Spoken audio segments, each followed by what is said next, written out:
So I thought I'd share with you the first time I ever had a singing lesson. Now it was in London, it was about 1989, so we're talking 35, 36 years ago. I would have been about 23, and it was at the Actors Centre. So I walked into the room, there's a guy there, the teacher, Queen, you know, lovely guy, and he said to me, "What are your goals?" And I said to him, and I swear to God with a straight face, I said, "I want to sing like Judy Garland." Anyway, he said, all right then. He said, "Well, let's see what you've got." He said, "I'll play." And he said, "What are you going to sing?" I said, "Oh, The Man That Got Away." So he was playing. I channeled my inner Judy big time. I belted out The Man That Got Away. Anyway, at the end of it, he stopped playing. He turned to me, looked at me. His poor face, he was like, total shock. I'm sure I ruined that song for him, bless him. Anyway, he then says to me, "Right, I think we need to go back to basics." He said, "I'm going to play a note on the piano and you sing it." And I said, "Well, how am I supposed to do that? I'm a human, that's a piano. How am I supposed to sound like a piano?" And I wasn't being naff or arsey or anything. I genuinely didn't understand how I was supposed to do this. Anyway, he played a note on the piano and I made a noise. And I said, "I don't get it." And anyway, he kept playing notes and I kept playing, making a noise. And every now and then he said to me, "Oh yeah, you got that." And I didn't understand. I didn't know when I was doing it, or, it just didn't make any sense to me.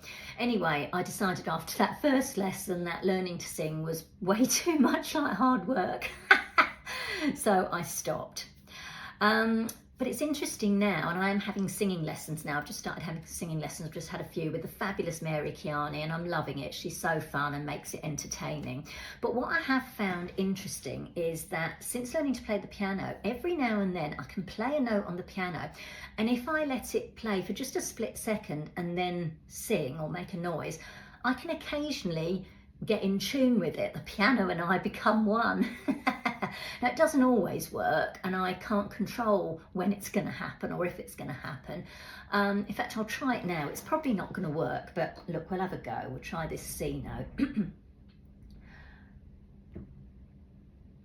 Oh, my piano's switched off. It's a keyboard, not piano. Right, let's try.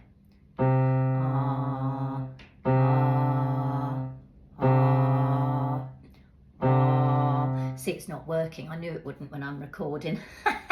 Let's try a higher note.